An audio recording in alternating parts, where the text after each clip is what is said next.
Please be seated. Hello and welcome. My name is Dr. Carolyn Baum.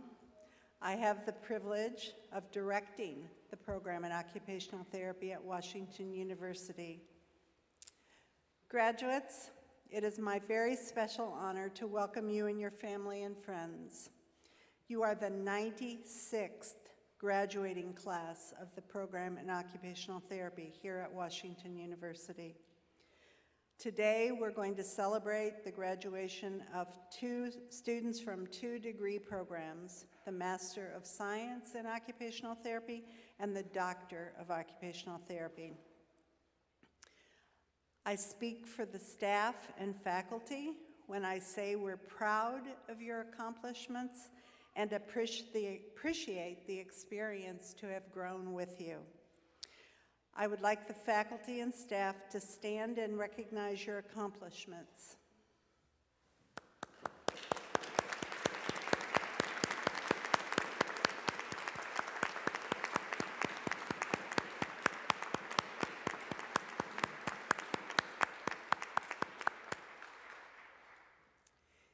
Each of you is here today because of others who have supported your development, made sacrifices so you could achieve your goals to graduate. Students, would you please stand, face your families and friends, and show your appreciation?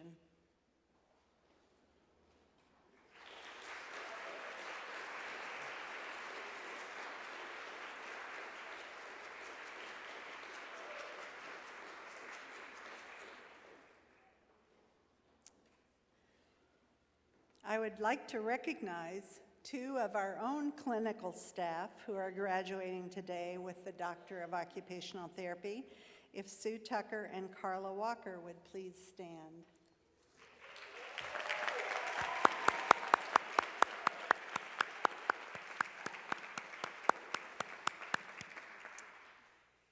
And I really have the honor to recognize 5 graduates who today are celebrating their 50th anniversary of graduating from this program in the class of 1964.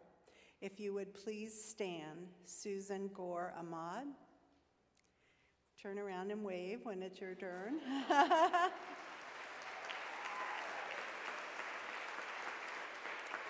Linnea Cookie Atkins Coes. Mickey Grossman, Ellen Healy, and Eleanor Quinn Hinston. It is such an honor to have you with us today and such a role model for the students that will have the kinds of productive and wonderful careers that you've had, and thank you for coming back to celebrate with us. I now have the honor to recognize Master of Science students graduating today with distinction. If Linda Annette Morton would stand. Linda is the student marshal of the Masters of Science class. She holds the honor of being the #1 ranked student in her Master of Science class.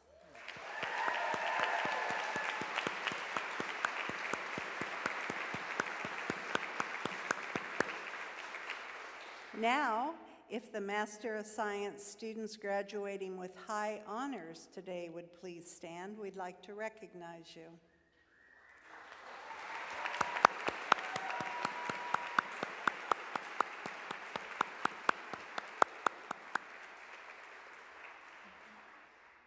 Those graduating with honors, please stand.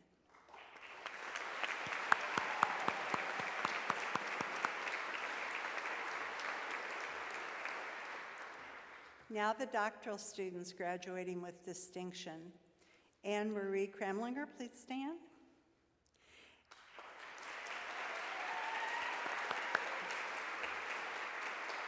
Annie holds the #1 ranked position in her class.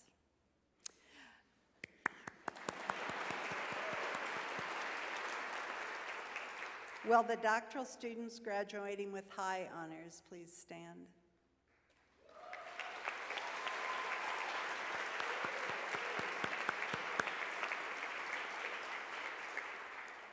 The doctoral students graduating with honors please stand.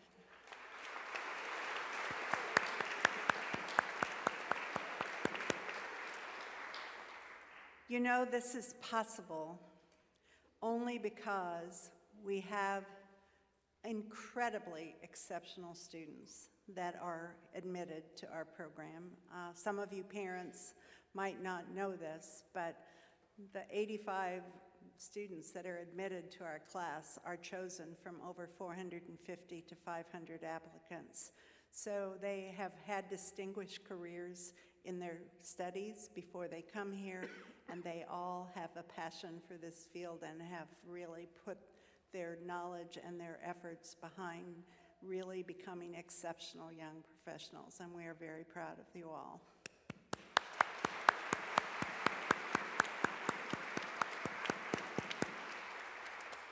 Each year, the program awards the Excellence in Student Research Awards to 2 students, one at a master's level, another at a doctoral level.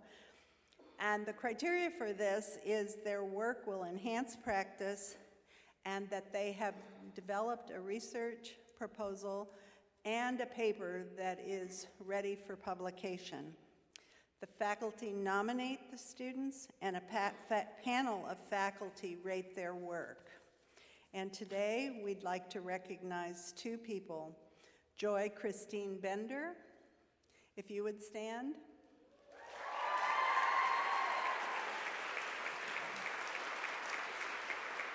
Her work was entitled Parent Engagement in the Neonatal Intensive Care Unit and Relationships with Developmental Outcomes. She was mentored by Dr. Bobby Panetta. Thank you. And the second student recognized for her work is Carrie Christine Birch. If you'd please stand.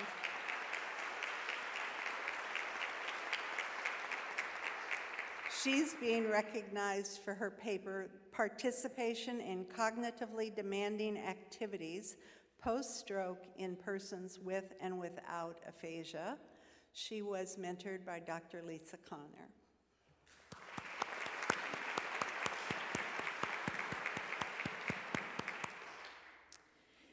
The Agnes Fielding Proham Scholarship is awarded to students from the occupational therapy program who show exceptional promise as a future occupational therapy educator and/or has potential for leadership in the profession. The student must also have demonstrated a strong commitment to the values and knowledge of occupational therapy. Today, we have 3 outstanding students receiving this scholarship, and please stand as I call your name. Annalisa Boot,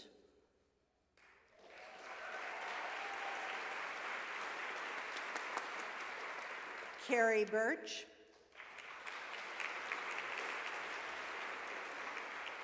and Lisa Garrett.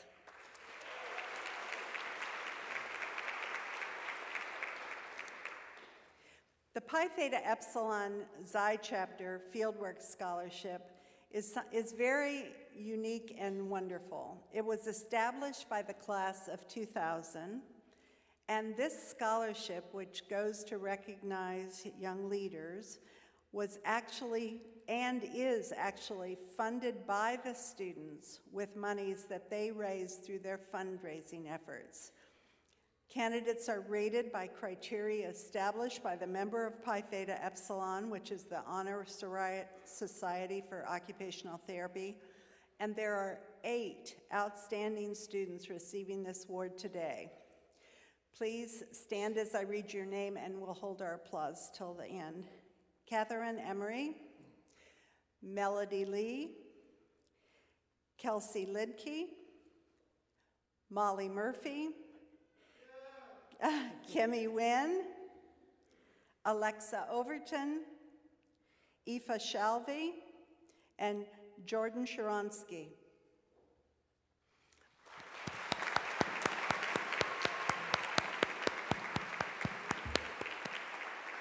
I want you to know it's a very, very special honor for your colleagues, your students and your future colleagues, to honor you with that scholarship, and each of you are very deserving. Now we have the Fran Cohen Scholarship. This was established by Fran's family to honor her. Fran was a 1951 graduate of the Washington University Program in Occupational Therapy, and then she went to UMSL in the 90s and received a master's in gerontology in 1992. This scholarship is awarded to a graduating student who shows promise in community health and community service in occupational therapy. The student must have demonstrated creativity in applying OT knowledge to people with disabilities and show a great potential for leadership in the profession. These were the characteristics of Fran Cohen. I would like to invite Mr. Gerald Cohen, Fran's husband, forward to award this year's scholarship. And if Sarah Caldwell would please come to the stage. Do you want the...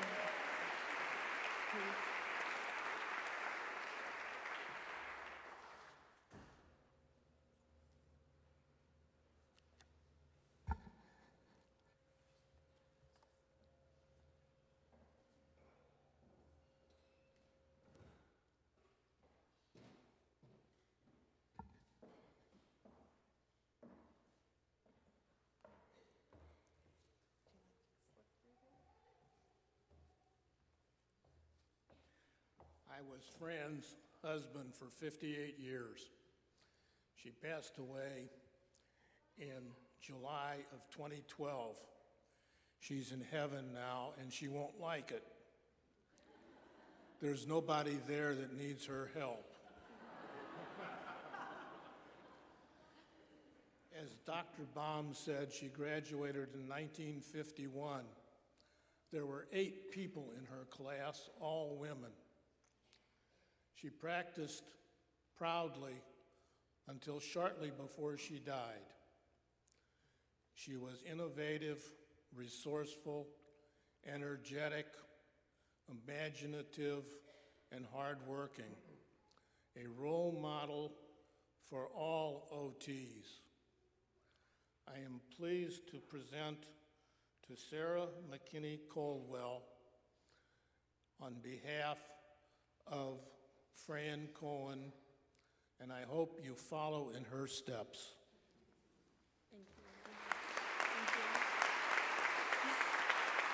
Oh, are we taking this? Thank you.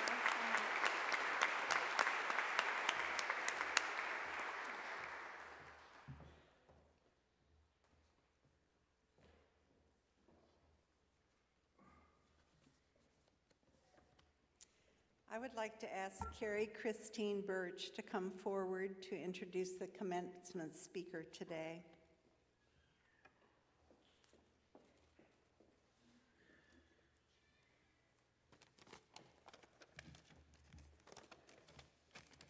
I have the honor of introducing to you Dr. Glenn Gillen. Dr. Gillen is currently an associate professor of clinical occupational therapy at Columbia University. He has contributed substantially to our profession's literature and neurorehabilitation. Dr. Gillen is highly active in furthering the field of occupational therapy.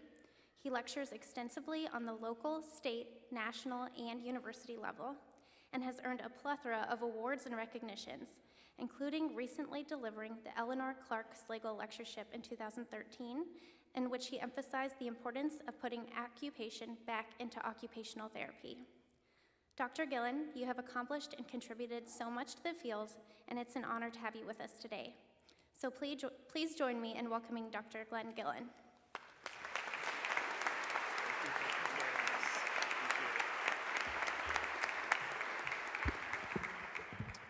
Carrie, Columbia's commencement is next Thursday, so can I fly you out to introduce me there as well? That would be nice.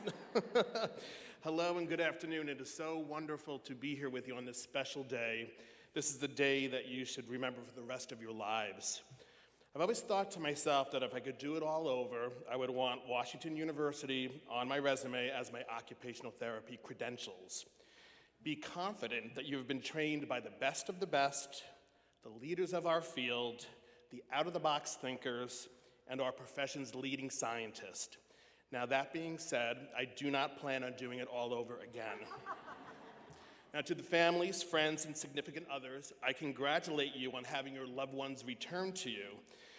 In the occupational therapy profession, we always discuss maintaining a balance of work and rest and play, and as all of you can attest, we should add a caveat that this balance does not begin until you graduate from your occupational therapy program. I am sure I can speak for the graduates that your support over their years here at WashU has been invaluable. Your words of encouragement, your emotional support, your financial support, pats on the back, hugs, and even the times when you felt like slapping them in the face because you were sick of hearing about their stress level, these were all undoubtedly key reasons for the success of the graduates. Now, to the graduates, to whom I will be directing the rest of my comments, I welcome you to a most splendid career. This is a career that keeps on giving, a career that allows you to make incredible differences in the lives of those who you serve, a career in which you will never be bored, a career in which there are endless possibilities in terms of one-to-one care, clinical program development, research possibilities, and future academia. This is a career that I can honestly say makes me look forward to the work week, and not to mention the not-so-occasional work weekends. I've never considered occupational therapy a job. I've always considered it one of my life roles and one who defines who I am as a person. Now, sometimes, after you leave the walls of academia, it becomes difficult to keep your creative momentum and stay true to your occupational therapy roots and philosophy. Going forward, you may see, and maybe you have already seen, examples of clinics or clinicians using approaches or philosophies that are not in line with what you have learned in this program. Now, trust your professors, trust me, and trust yourselves that what you have learned here is cutting-edge, evidence-based, and philosophically sound occupational therapy for the 21st century and the foreseeable future. Now, to keep you on track and to keep you practicing authentic occupational therapy, or perhaps helping you take on the role as a change agent in a clinic or setting where occupational therapy is not authentic, I offer you a cognitive strategy. And I offer this cognitive strategy in deference to Dr. Baum and Dr. Wolf. I offer this cognitive strategy in the way of a mnemonic. Now, I know occupational therapy students are familiar with mnemonics and use multiple mnemonics to learn various course material in the program. We have no need to repeat them today. And even outside of occupational therapy, we have used these strategies to help us remember facts and informations. We use Roy G. Biv to remember the colors of the spectrum. Every good boy does fine to read music. I before E except after C to assist in spelling. Spring forward and fall back to keep us oriented for daylight savings. My mnemonic for you to use to guide your career is the word, wait for it, occupation. And in case you forgot, that's O-C-C-U-P-A-T-I-O-N. Now, I promise that this mnemonic does not contain any new information because I know your brains are at the saturation point. This mnemonic is for you to keep some of the key components of occupational therapy that is authentic that you have learned here in mind as you move through your career. Well, the first letter, O, and that's obvious, but sometimes sadly and quickly forgotten. O, occupation and occupation-based. I have a couple suggestions for you. Going forward, always analyze your practice in terms of the percent of time engaging your clients in meaningful occupations. This focus on meaningful occupation should encompass the vast majority, if not all, of your client sessions. Do not be seduced by approaches that do not appear to be occupational therapy. Do not be seduced by contrived catalog activities or preparatory activities that should represent the minority of your sessions. Going forward, ask yourself, do I look like an occupational therapist? Does the therapy I provide look like occupational therapy?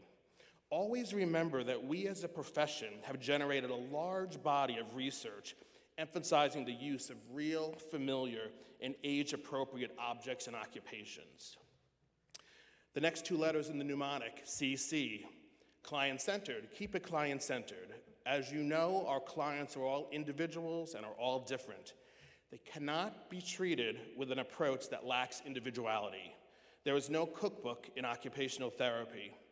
Always keep in mind that our clients and their loved ones are the experts in their daily performance and are our active partners in the therapy process. The letter U, unique. Unique perspective and unique contribution. Realize and please be confident that no other profession has the training that you have, nor the unique perspective that you'll be bringing to the table. Keep true to your roots in occupation, and there will be no concerns over turf wars or duplication of services. Always ask yourself, what am I offering my clients that is unique as compared to my colleagues in other disciplines? So please, please, please, that's three, please, that's begging at this point, please, practice what we preach as a profession, because if we don't, we're on unsteady ground to protect what we do. The letter P, philosophical base. As you know, our philosophical base is centered on the phrase achieving health, well-being, and participation in life through engagement in occupation. Now, I'm only up to the fifth letter, and I'm wondering if you can see a theme emerging at this point, yes? Now, in the area of cognition, we call this perseveration of thought. The letter A, active, active in doing.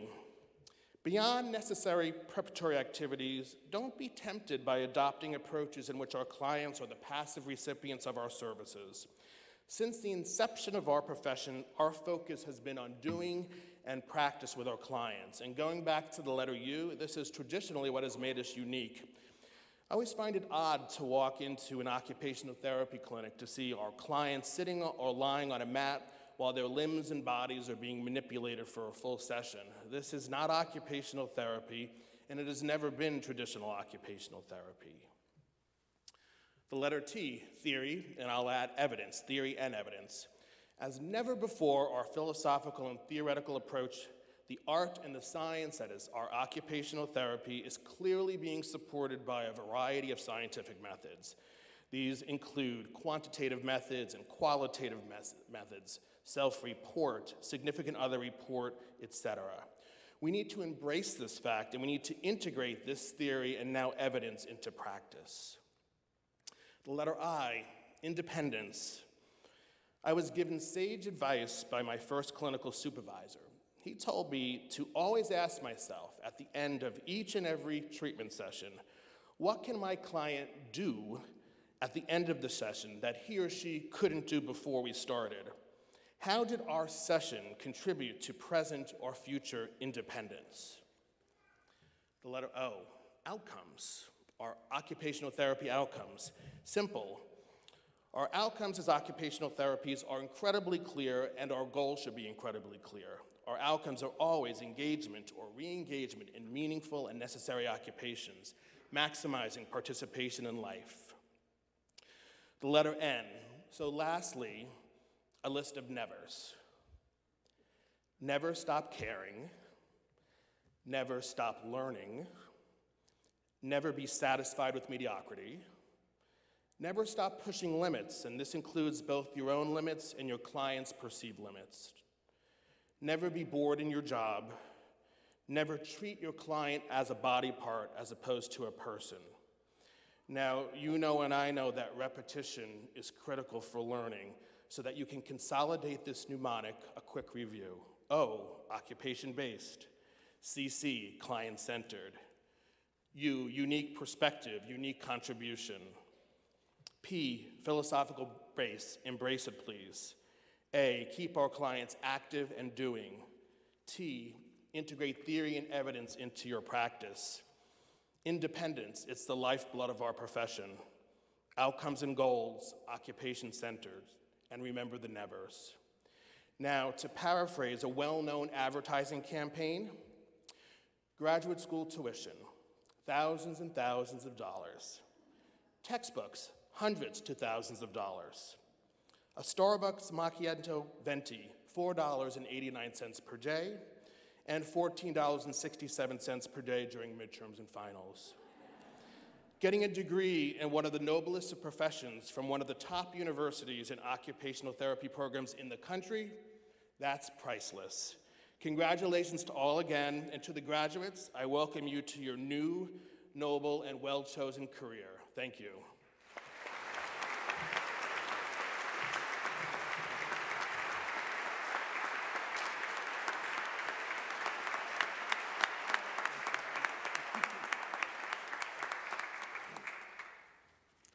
Well, you heard it from somebody that lives it.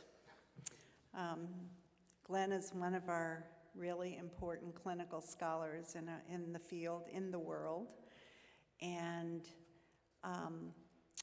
next time someone asks you to define occupation, you've got to not only your own understanding and your education, but you got a mnemonic that you can use.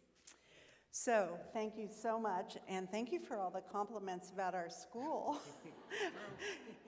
We feel that way, but it's nice when somebody else does. Now we're going to hear from the student speakers, and this is an honor because the students themselves select their speakers from their class. And speaking for the Master of Science in Occupational Therapy program today is Sarah K. Hendred. Sarah K. is a bright, thoughtful, resourceful, and eloquent person who has really harnessed her strength to make the most of her time here at OT School.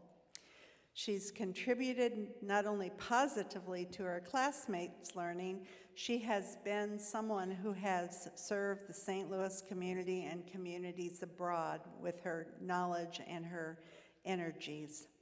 In addition to excelling in her coursework, Sarah K. went beyond and above and beyond her obligations as a student and pursued opportunities to challenge herself and help others in meaningful ways. She's passionate about supporting people and living their lives to the fullest. We look forward to the great things she will do for occupational therapy, the people she will serve, and we look forward to hearing from her today.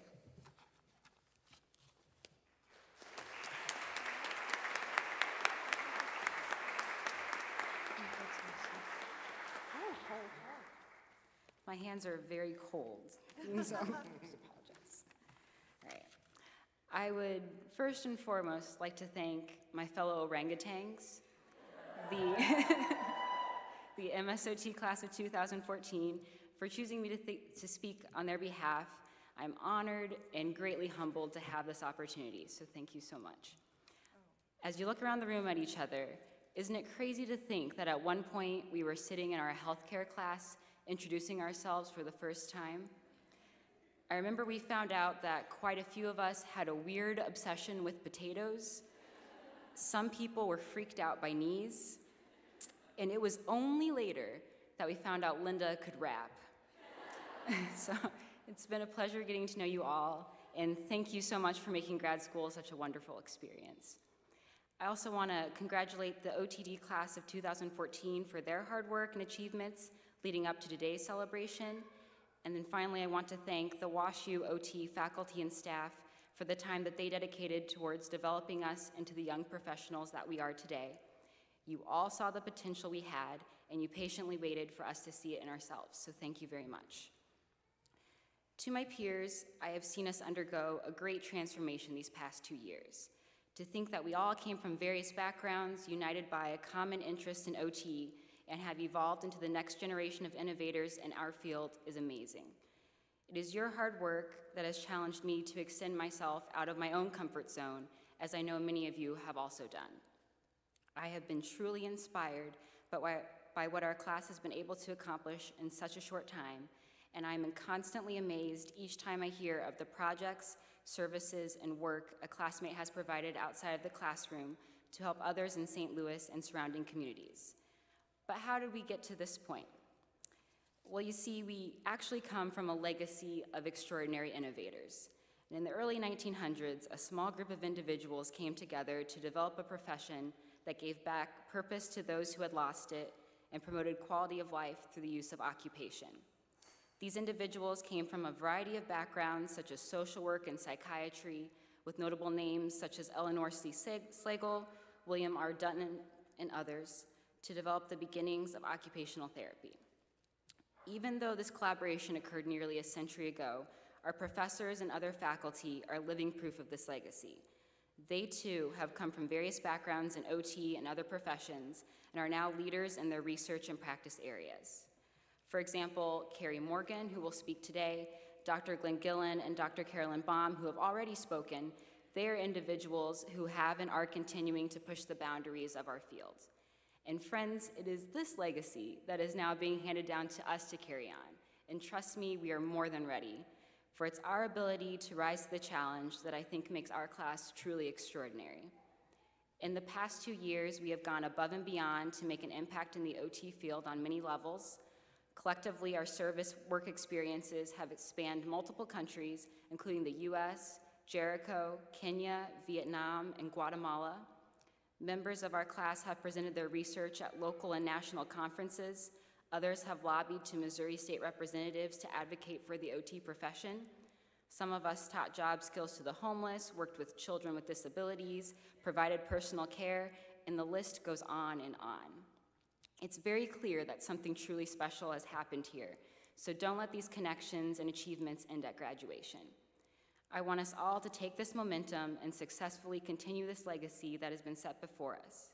It is our job to take what we've learned and show others how they too can access great heights. And to do this, we must continue to be extraordinary. Maya Angelou once said, "If you're always trying to be normal, you will never know how amazing you can be." So in true soap note fashion, I give you this long-term goal. The MSOT class of 2014 will collectively push the boundaries of occupational therapy as seen not only by their individual achievements, but by those they empower to live life to the fullest. So when you leave here today, and as we all prepare to embark on the next 6 months of fieldwork, keep that long-term goal in mind, because not only are we creating the present, we are inspiring the future. So get excited for what's to come, because our chapter of the legacy is just getting started. Thank you guys so much.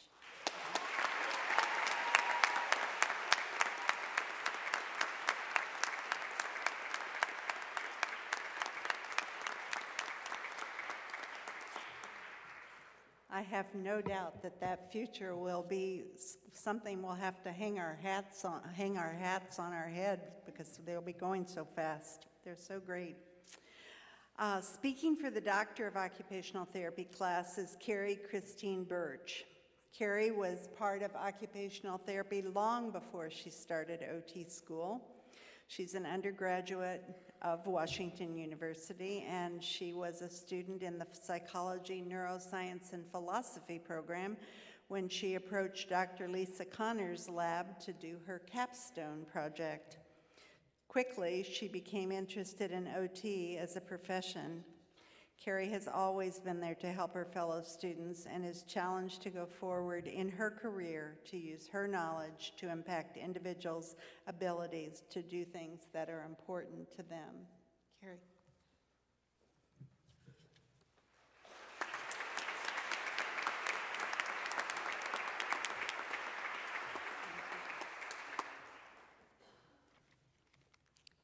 Today, OTD class of 2014, we complete a fundamental transformation.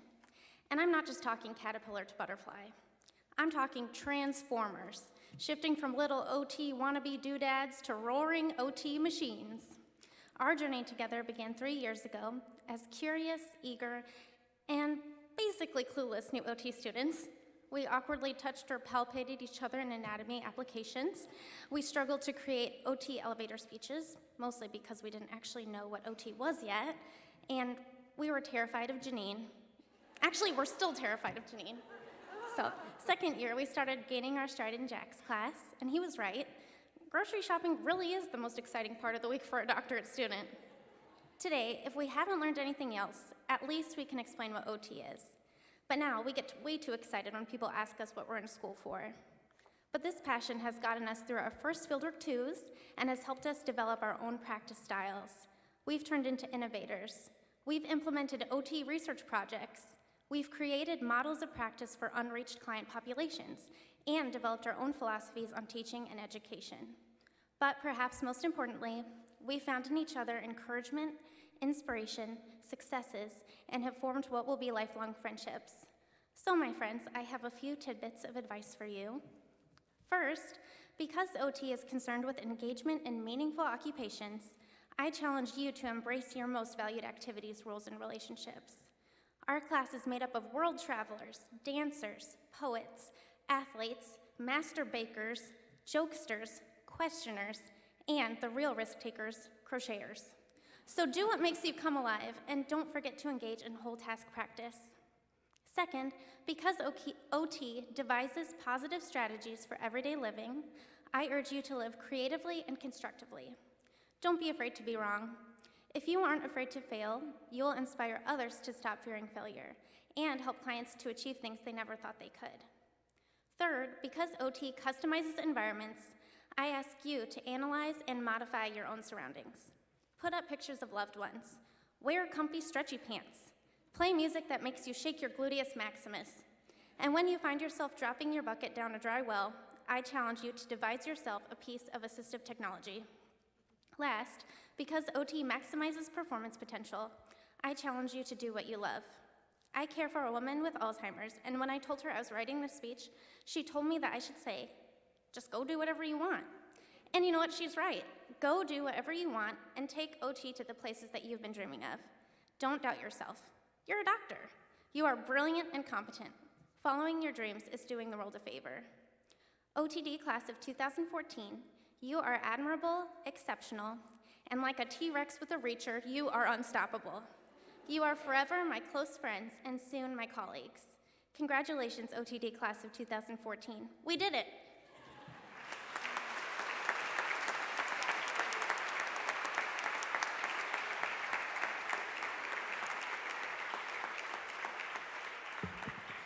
Yes, you did. Okay, now I'd like to invite Sarah K. Hendred back to the stage to introduce our graduation speaker, our faculty speaker.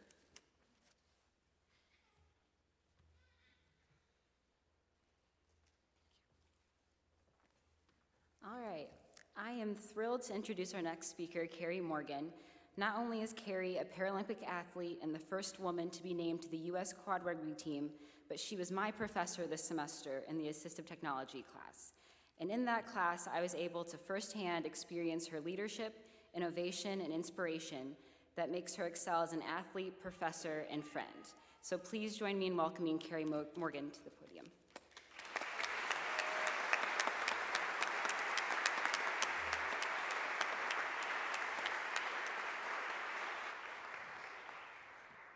Hang on, I got a little prop here. I got to get set up. Hang on. It's coming. I have no idea. Hey, Janine, you're good.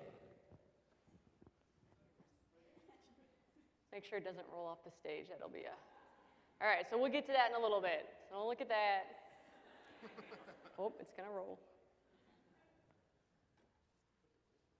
Yeah, there's no break. All right. Thank you so much for the introduction, Sarah.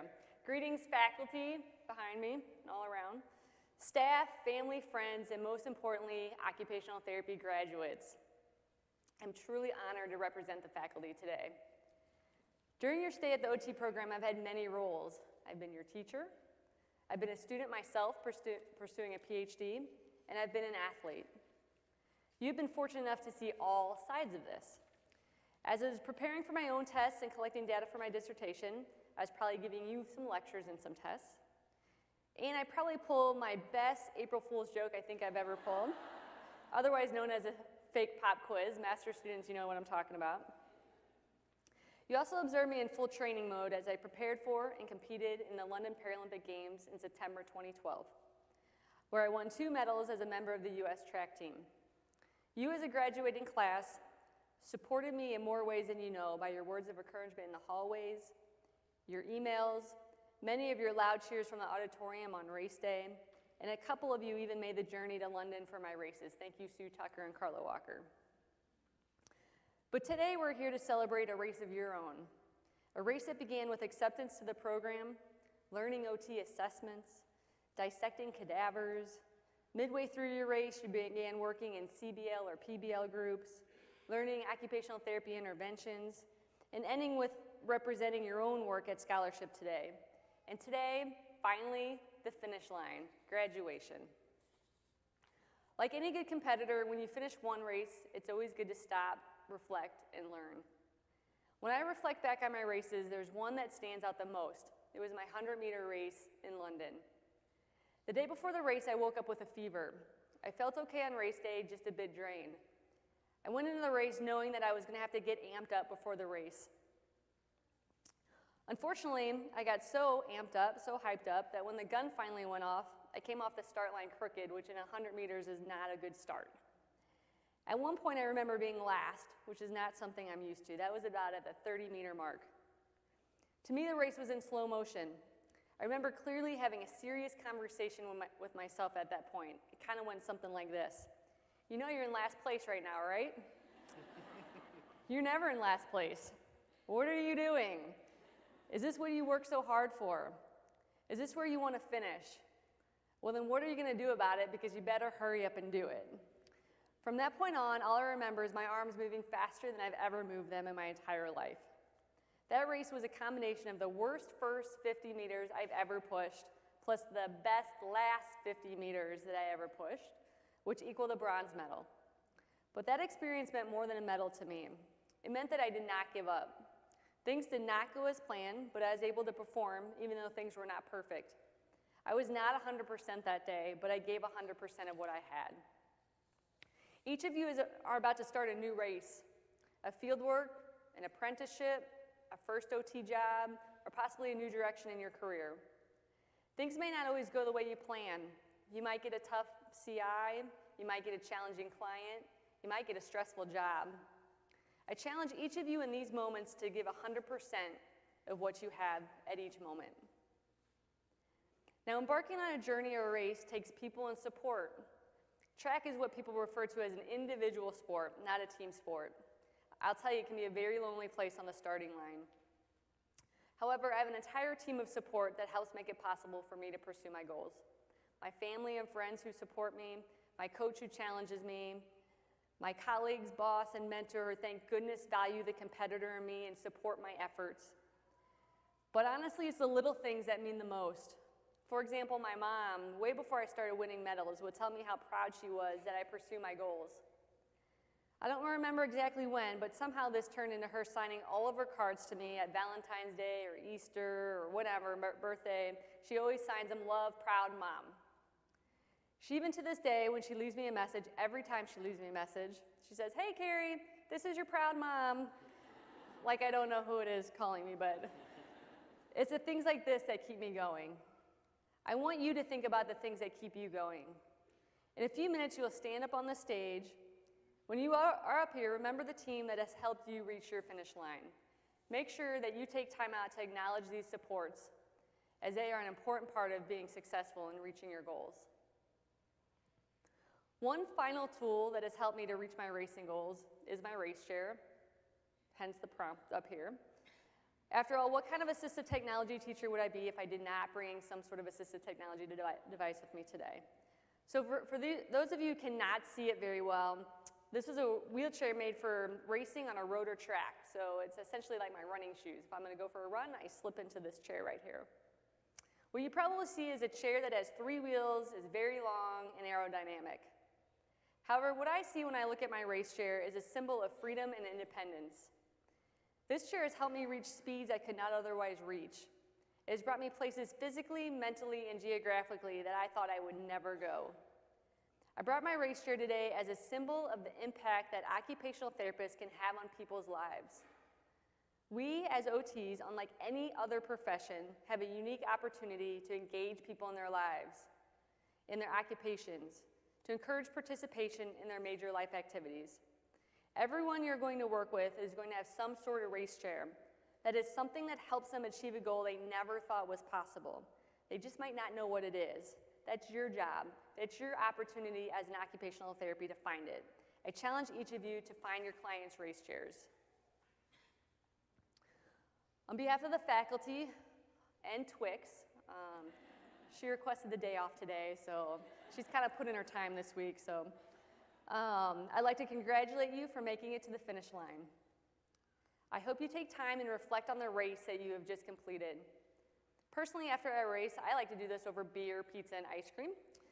All the things that I cannot have during training, but I'm sure you'll find something that suits you. I look forward to having each one of you as a colleague in the field of occupational therapy, and I hope you will all be my ambassadors for assistive technology in our field. I wish each of you luck in your future endeavors. Best of luck. Thank you.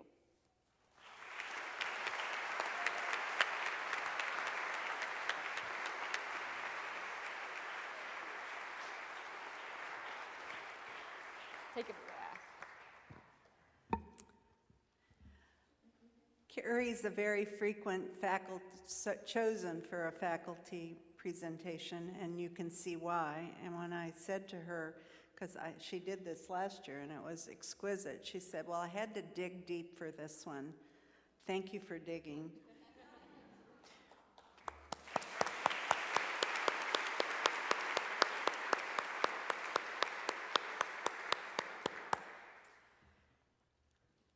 Well, it's now that time you've all been waiting for. We will recognize those who've completed the academic requirements, initially for the degree of Master of Science in Occupational Therapy, followed by the Doctor of Science. The master's students have chosen Janine Dallas to hood them, and Dr. Taft, the Associate Director of the program, will read the names. So we'll begin that part of the ceremony.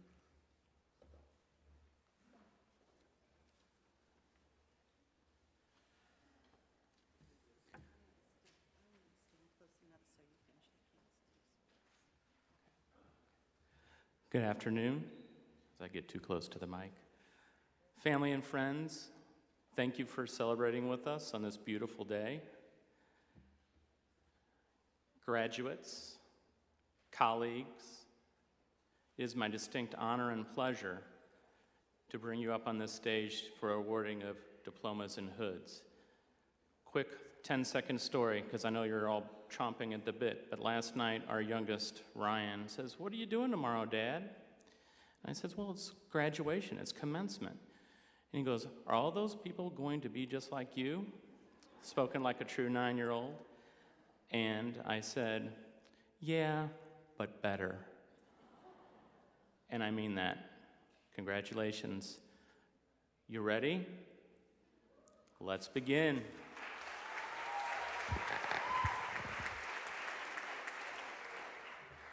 Bianca Maria Anderson Rosa.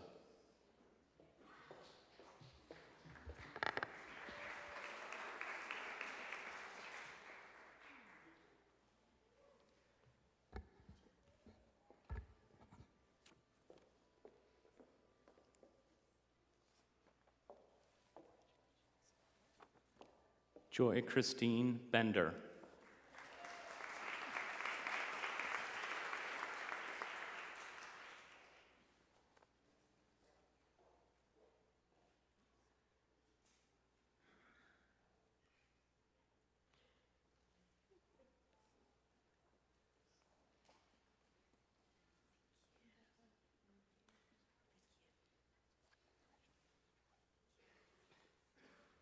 Annalise Marie Boot.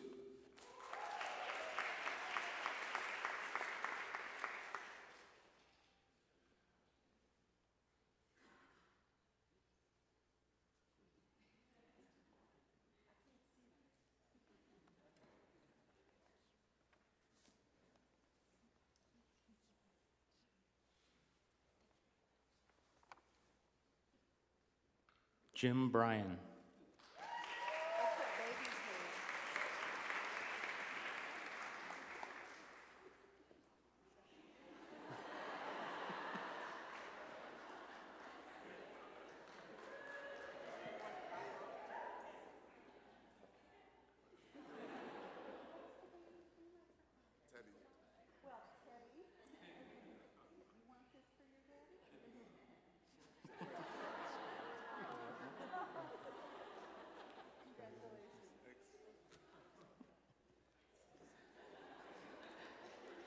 Sarah Bradford Brody.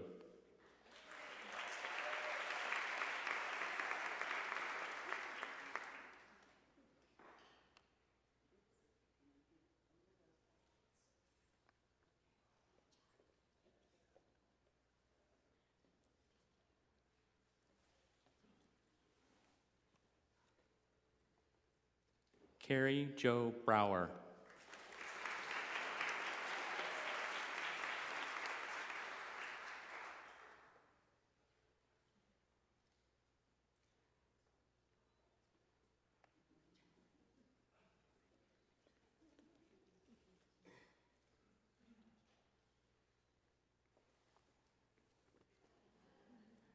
Megan Mary Carlson.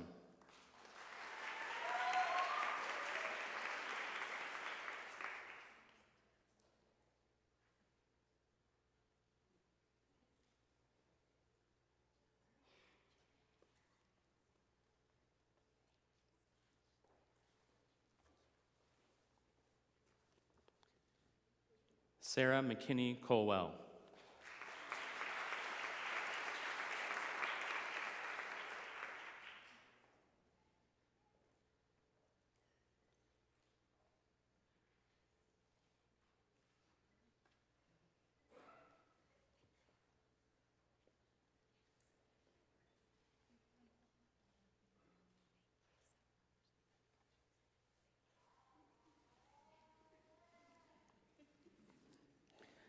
Jillian Ashley Cross.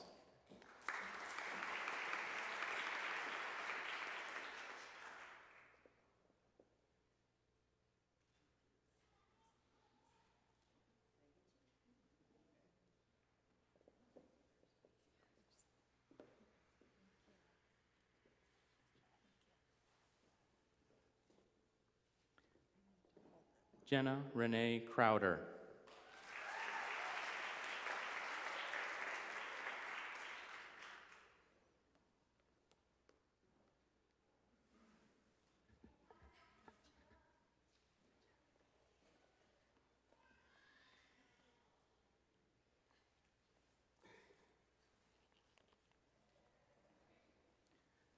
Abigail Lynn Dahl.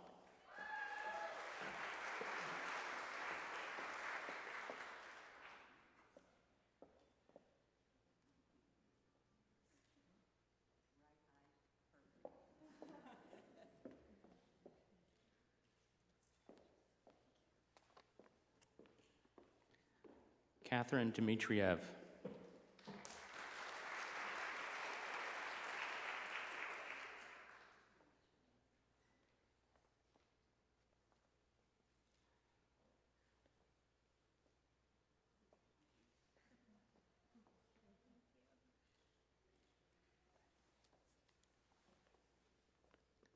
Emily May Downey.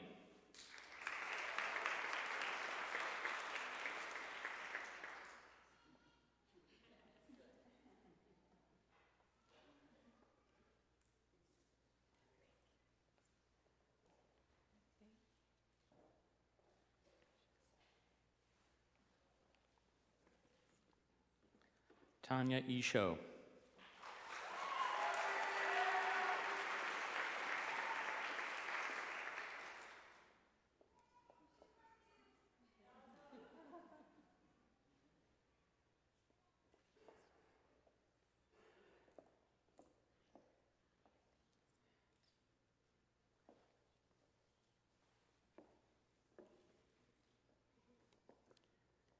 Caitlin Lenore Eisenberg.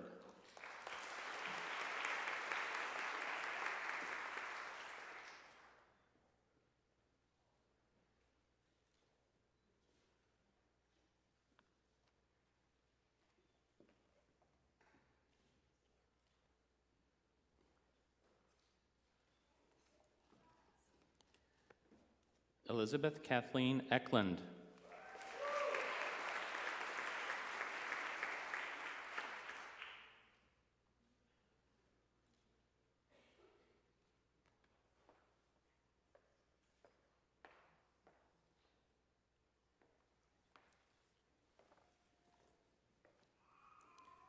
Kelsey Lauren Finch.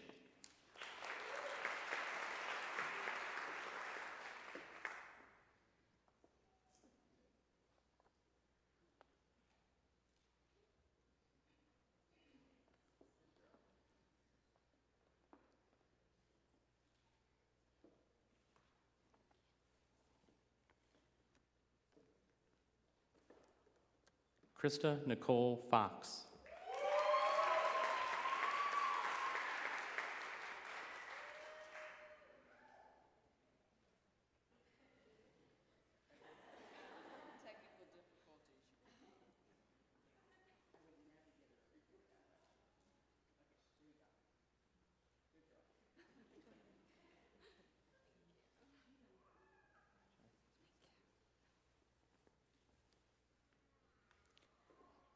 Carrie Lee Freeman.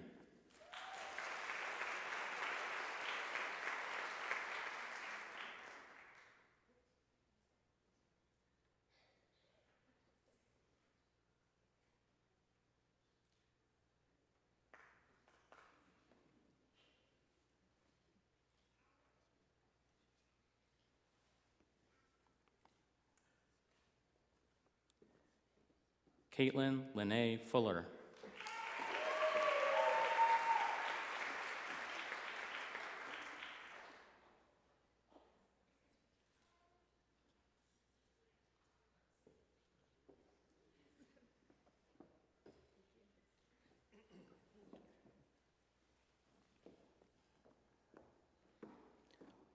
Laura Gilman.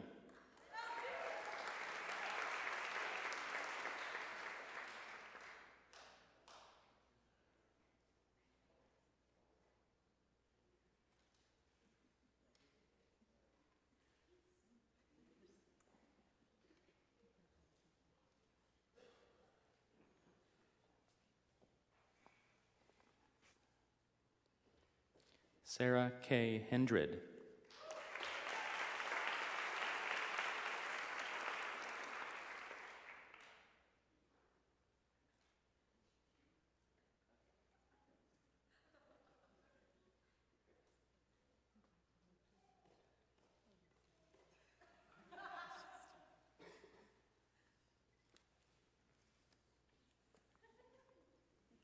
Juliana Hirsch.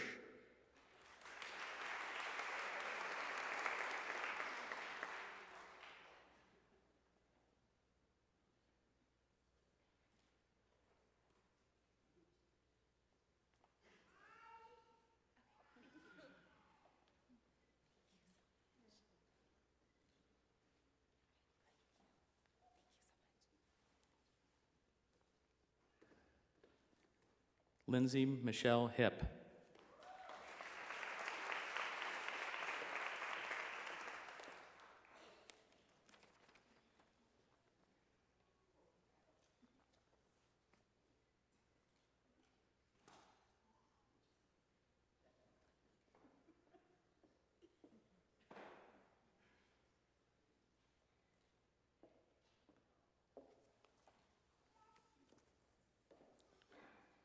Janelle Joy Hively.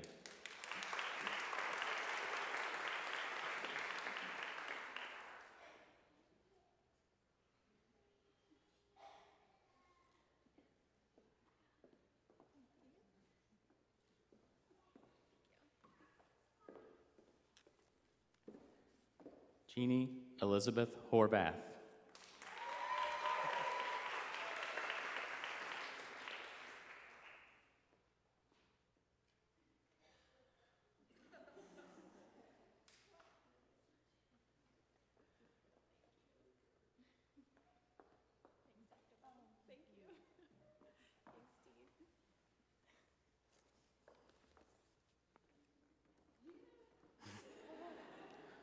Courtney Lee Johnson.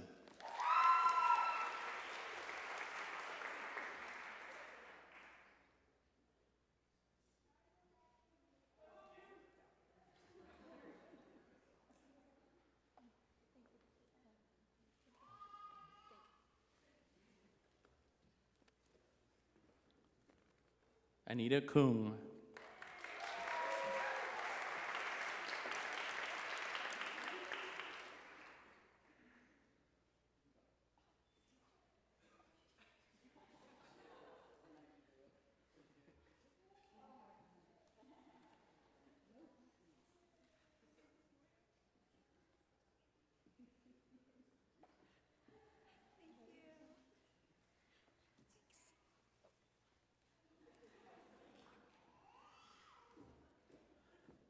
Colleen Elizabeth Close.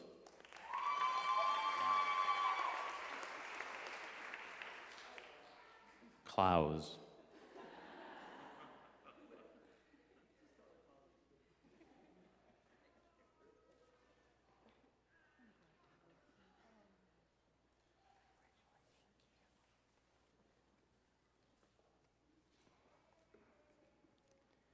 Jill Ellen Crompy.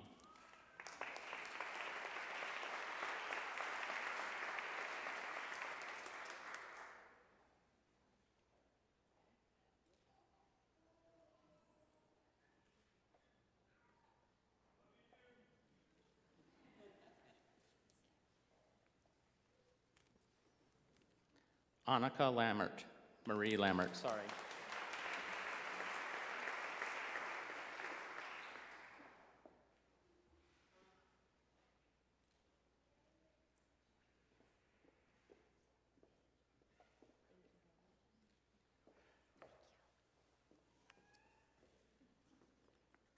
Melody Lee.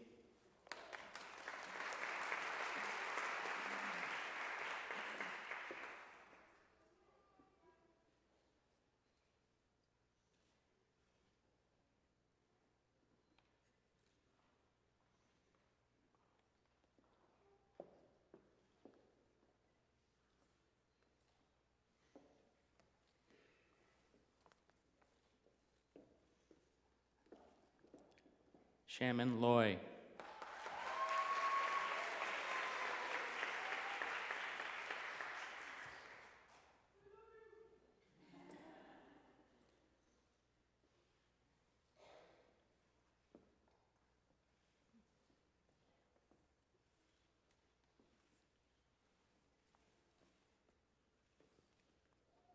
Gretchen Elizabeth Loudon.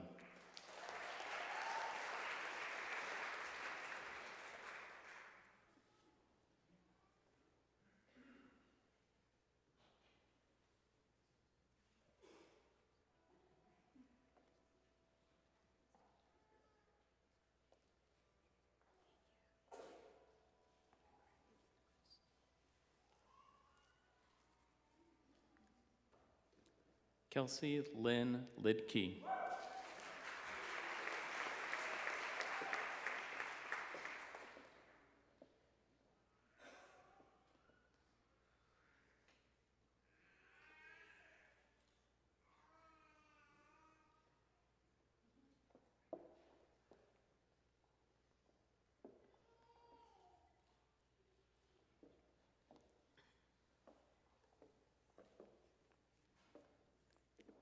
Laura May Mazelis.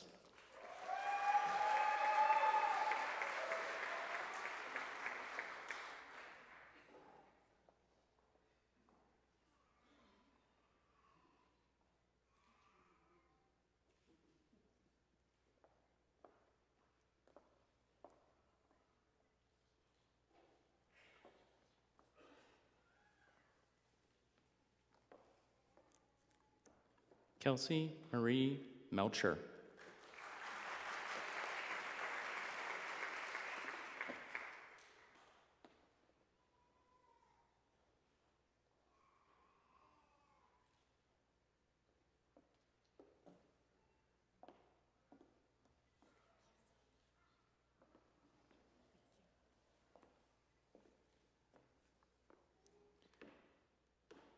Kristen June Moosman.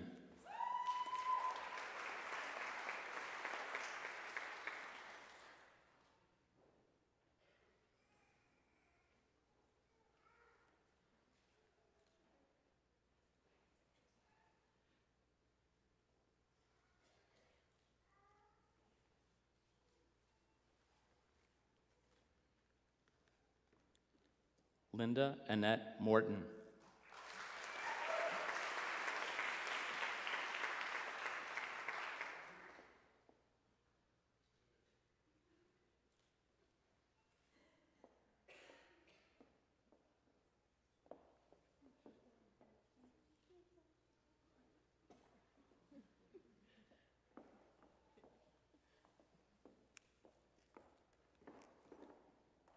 Carrie Lynn Nesbitt.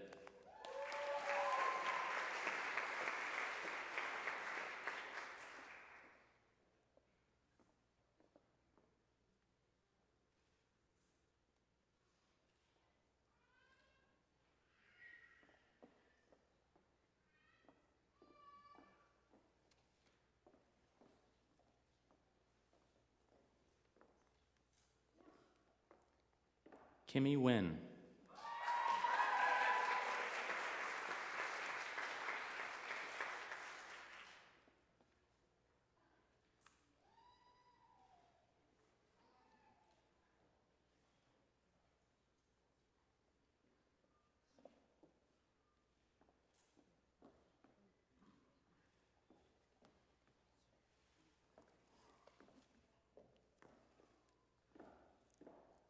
Amanda Faith Orr.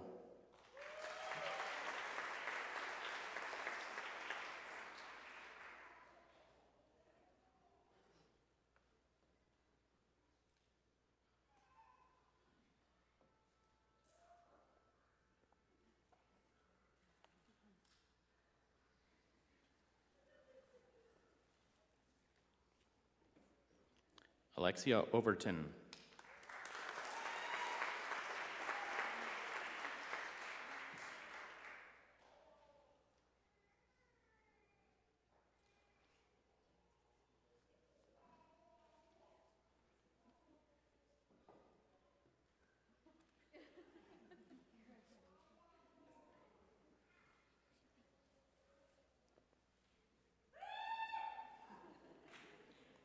Megan Elise Peterson.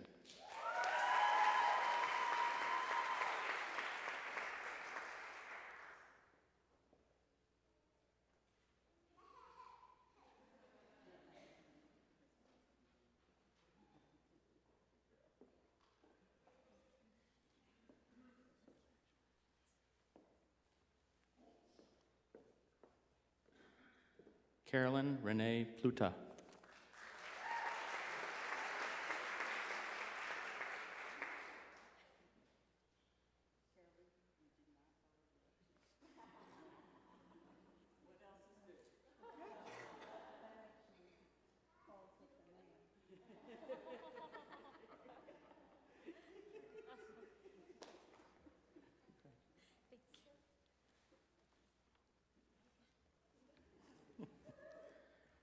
Julie Primiano.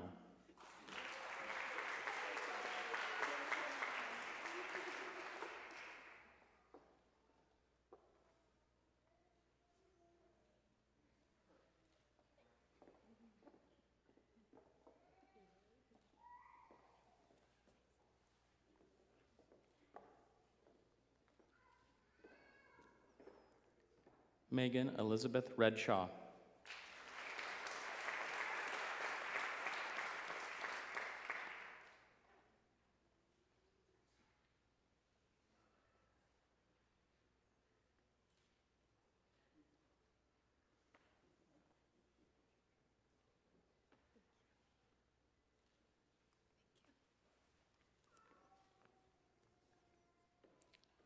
Rissa Romstad.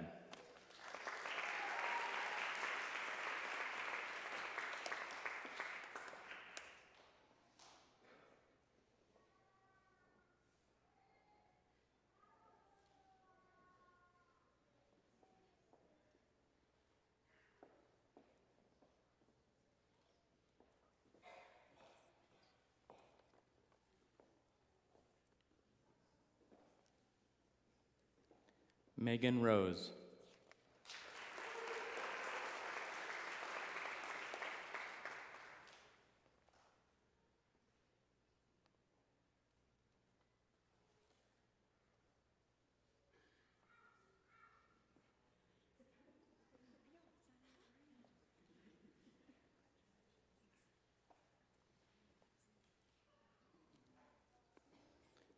Rachel Hillary Rosen.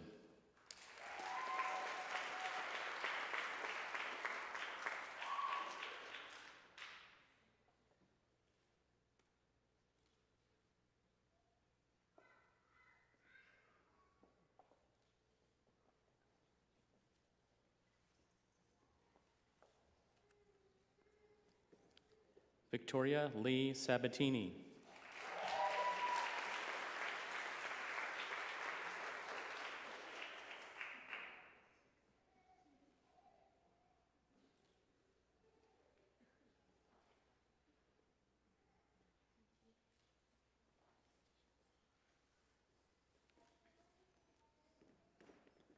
Joan Scacciaferro.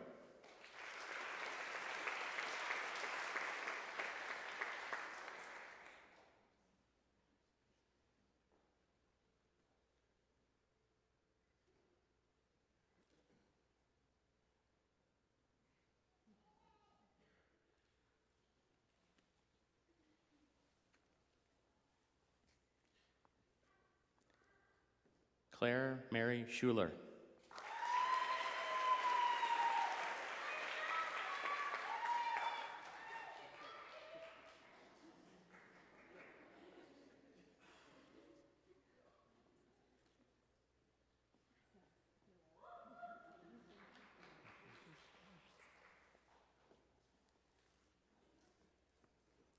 Aoife Shalvey.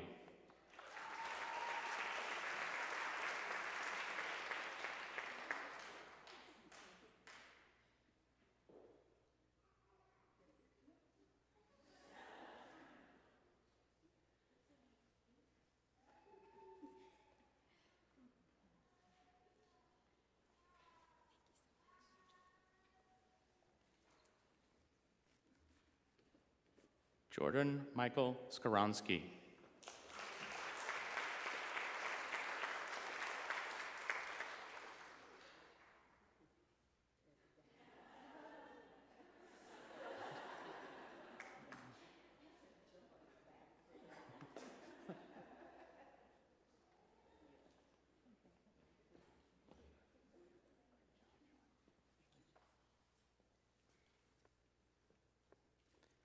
Samantha Slutsky.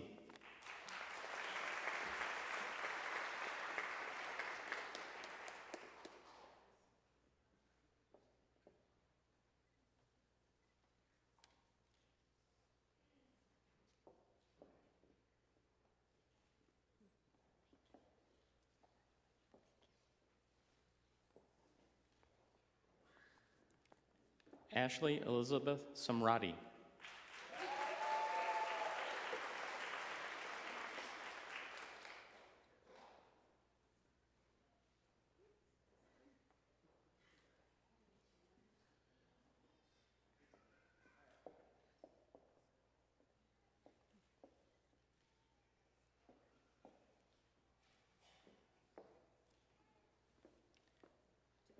Gina Lynn Spiewak.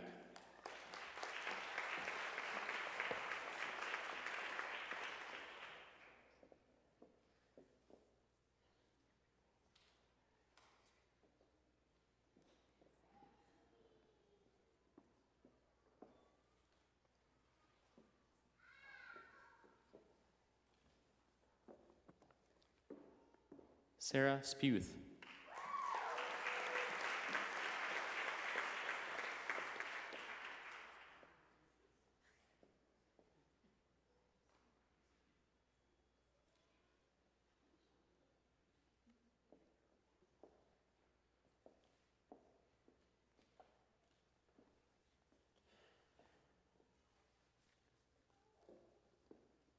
Megan Stanley.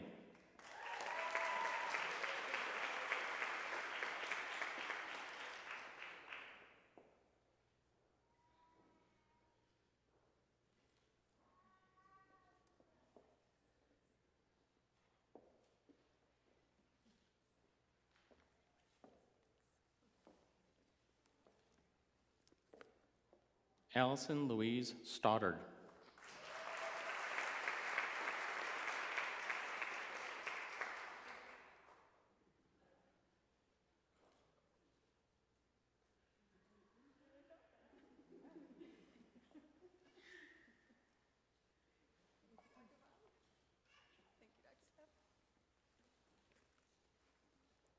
Melissa Stringer.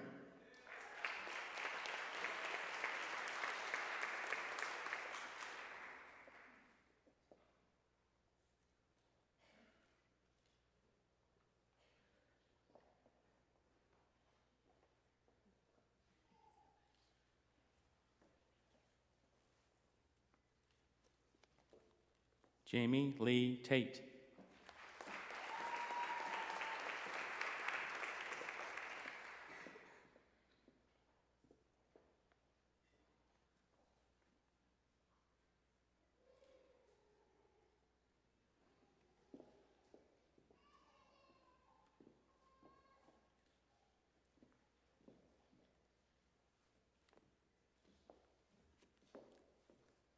Courtney Lee Thompson.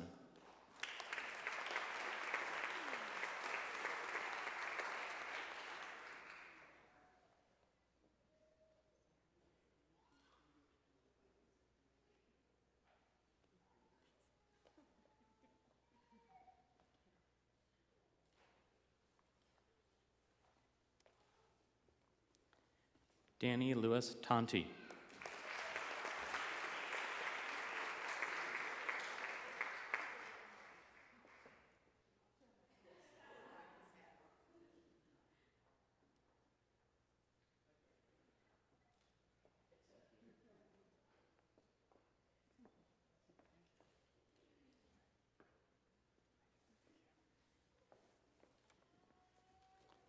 Kelly Lee Turner.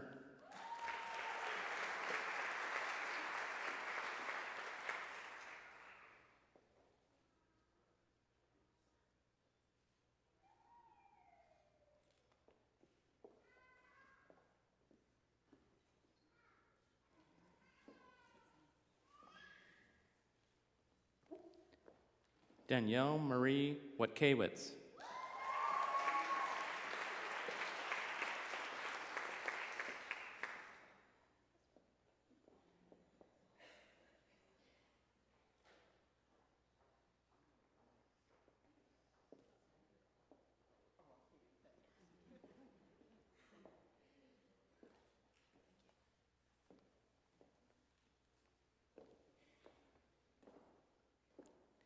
Catherine Rose Wyckoff.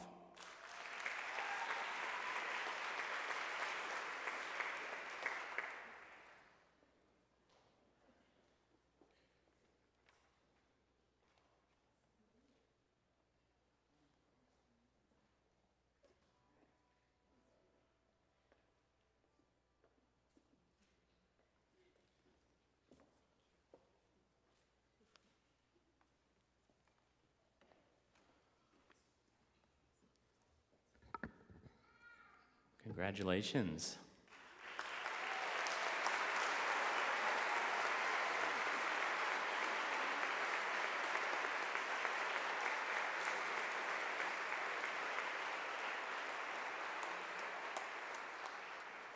Next up, could we have our OTD graduates, please?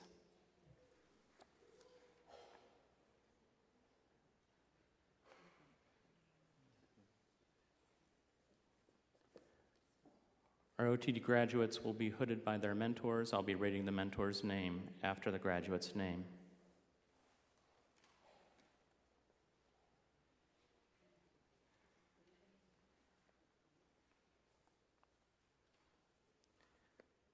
Yelena Genschnach, hooded by her mentor, Dr. Christine Berg.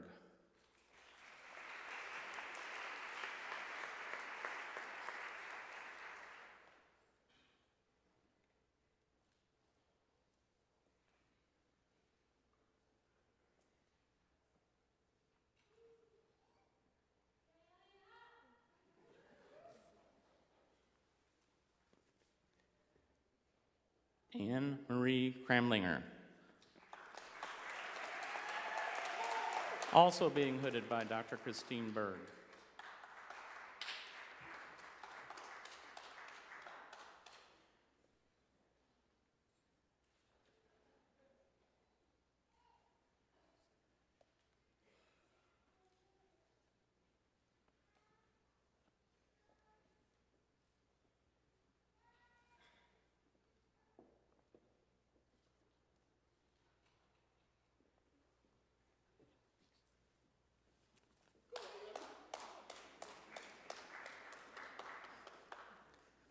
Carrie Christine Birch.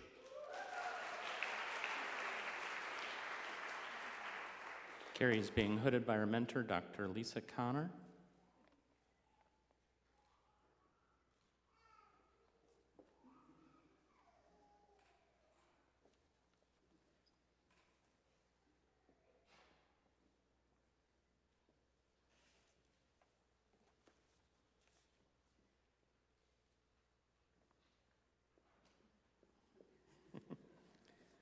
Rachel Iko Grady.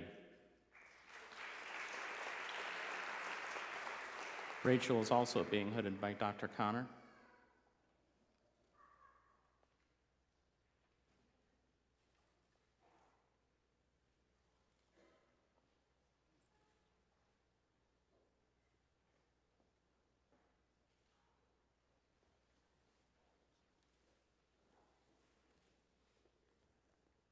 Laura Marie Marsick.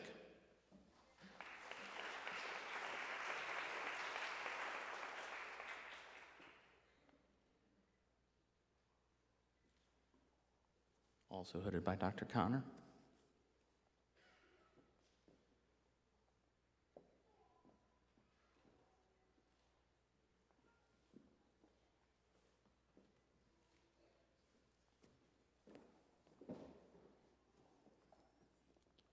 Margaret Elizabeth Bassey.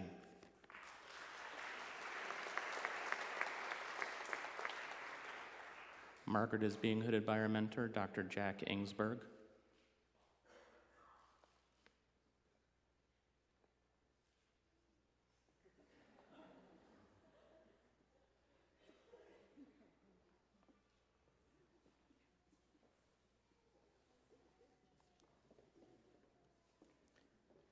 Sarah Elizabeth Schmerber.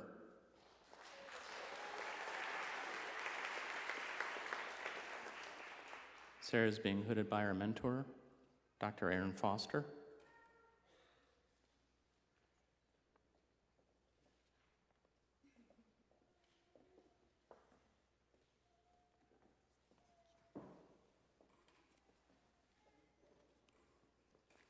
Lisa Marie Garrett.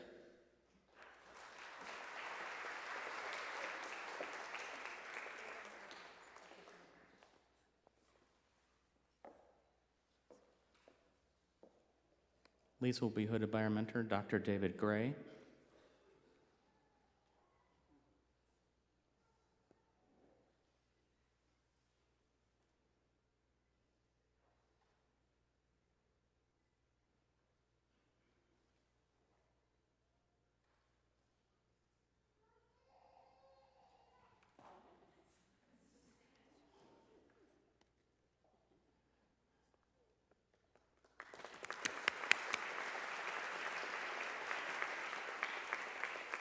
Irene Yaling Su.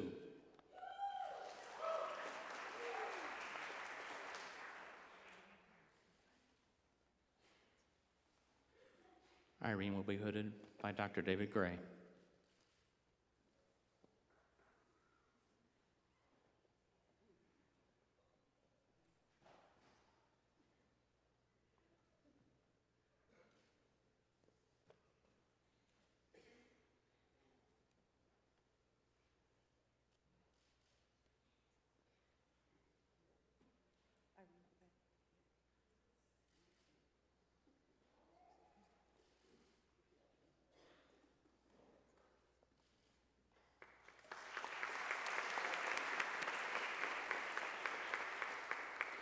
Ryan Jackson Sims.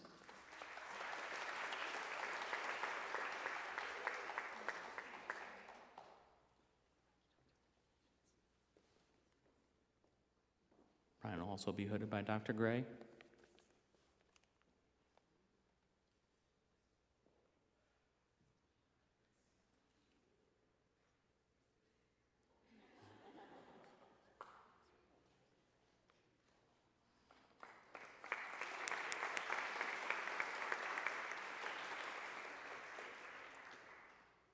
Sue Tucker.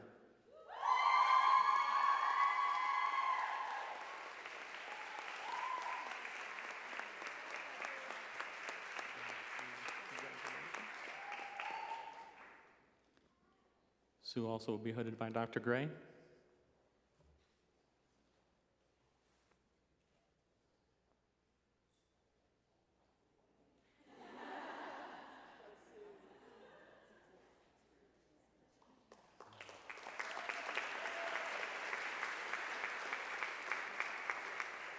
Carla Wilson Walker.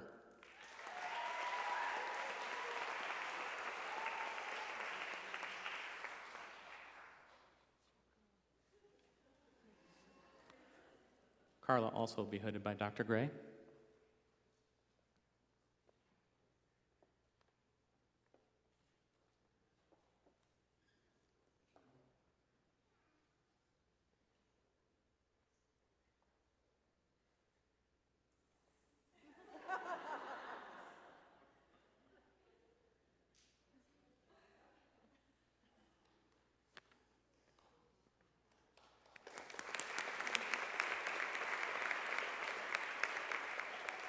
Caroline Ann Norell.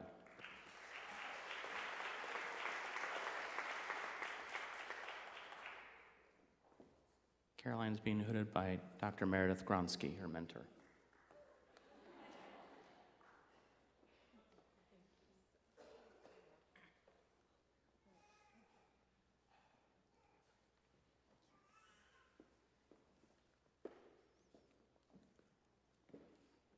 Julia Elizabeth Eckhoff. Julia is being hooded by Dr. Bill James.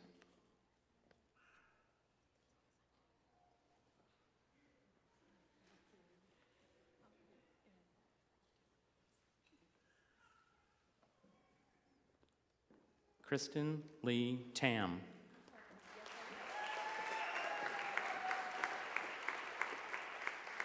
Kristen's mentor is Dr. Allison King.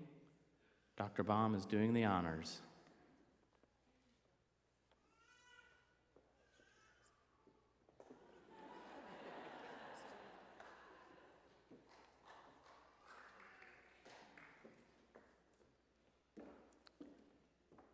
Kristen Kendrick Will.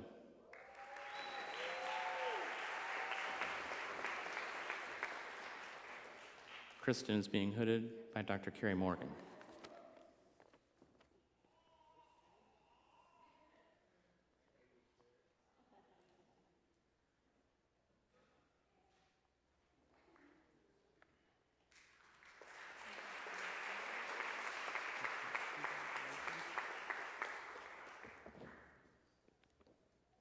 Sonia Ann Duncern.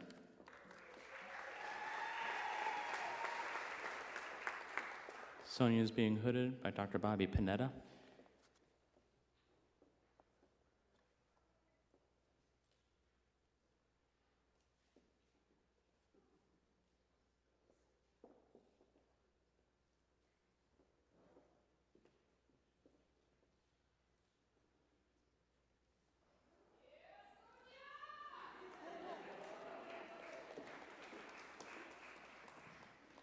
Catherine May Emery.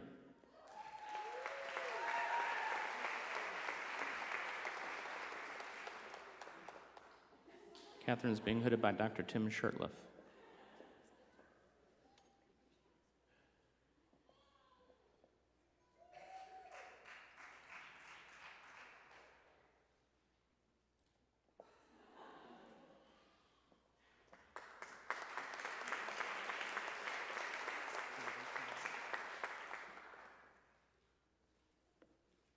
Julia Helena Sanders. Julia is also being hooded by Dr. Shirtliff.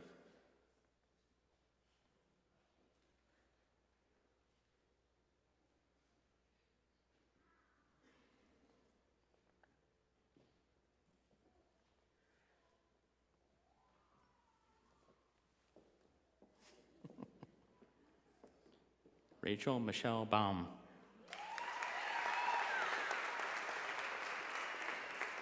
Rachel is being hooded by Dr. Susan Stark.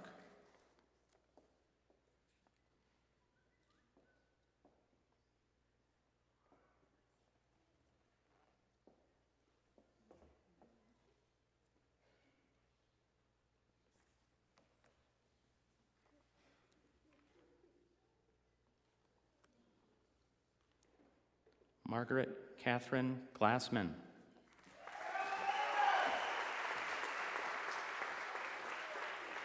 Also being hooded by Dr. Stark.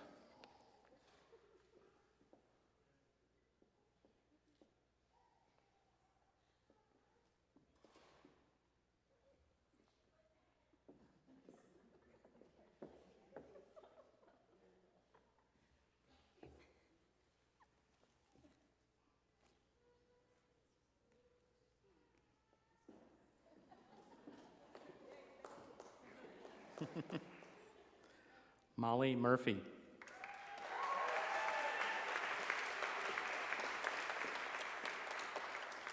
Molly also being hooded by her mentor, Dr. Stark.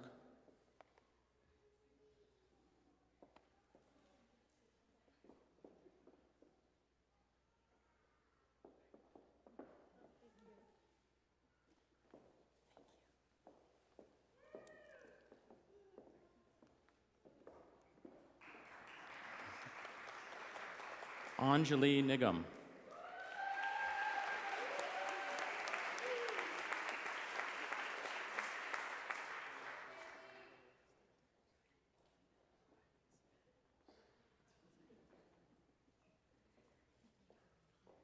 Anjali was hooded by Dr. Wolf.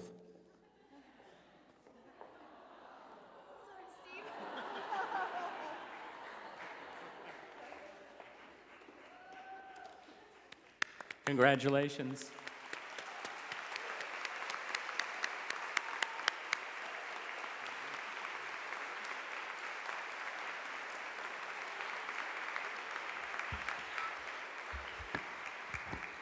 Let's ask the class, the Masters of Science class of 2004, to stand and recognize them all at once.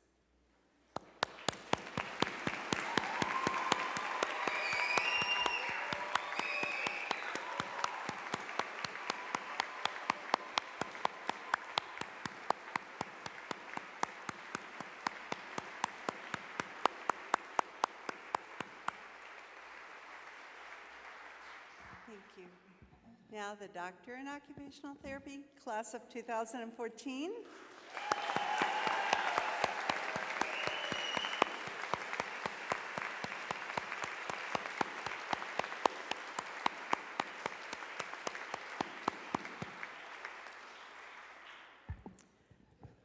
I have the privilege of making some closing remarks, and this is always a special time for me to think about the experience the students have had here and what I see for the future. And as we approach the anniversary, the 100th anniversary of our profession, this class here will be the leaders into the next century.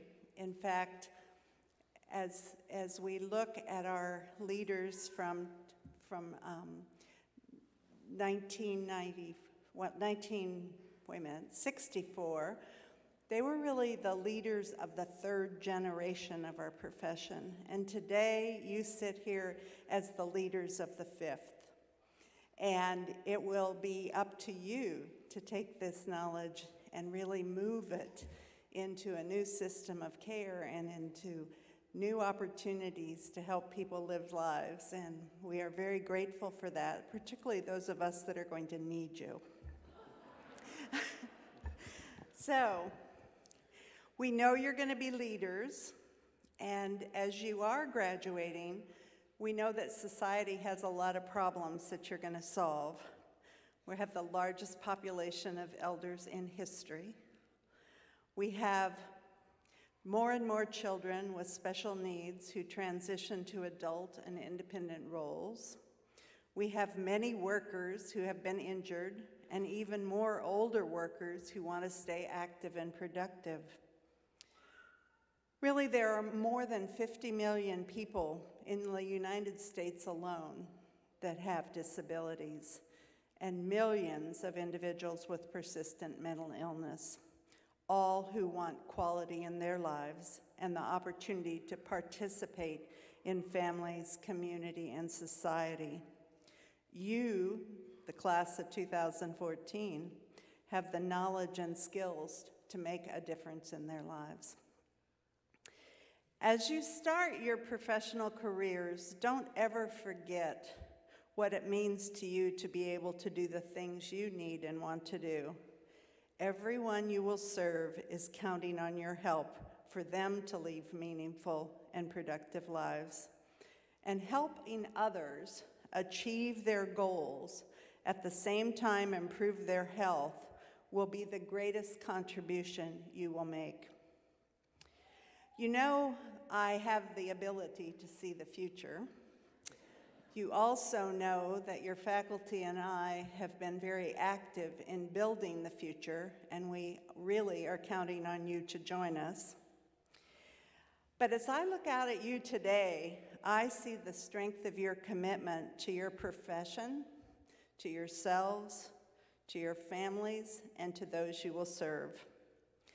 There are a lot of you that are going to be leaders in pediatrics. So many of you are interested in the issue of children and their families. Many will work to improve services for children who start their lives in intensive care units or by social circumstances start their lives with health disparities. Others will make a difference with children and family by coping with the issues of developmental disabilities, including autism. I know that the issues of children with chronic health conditions are going to have new approaches to care and development because of your focus to help children and the family make transitions to independence and participation. I also see clinicians who will build new systems of care, not only in the United States, but as a broader initiative to support global services and inclusions. More and more of you are interested in global health and are preparing to do that.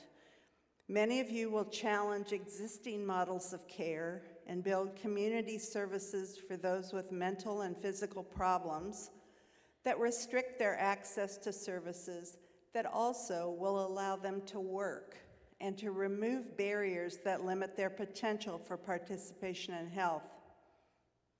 Some of you are going to build new models for occupational therapy, helping people become enculturated to a new society, helping people gain the skills to transition to productive and meaningful aging. I really see you all as practitioners who will improve people's lives. There are scientists among you who will contribute knowledge to the field, and educators who will teach the next generation of clinicians, and consumers who will take more responsibility for their health, and you will be in that area of serving that need. All of you are going to bring new levels of understanding to the importance of meaning and client-centeredness to your work. I see the future of our profession. I see all of you with successful lives, making contributions to your family, your profession, and communities. You are well prepared to take these challenges. We, and I'm speaking for all the faculty and staff, are very proud to have been a part of your growth, and we are very proud to call you our colleagues. Please do keep in touch.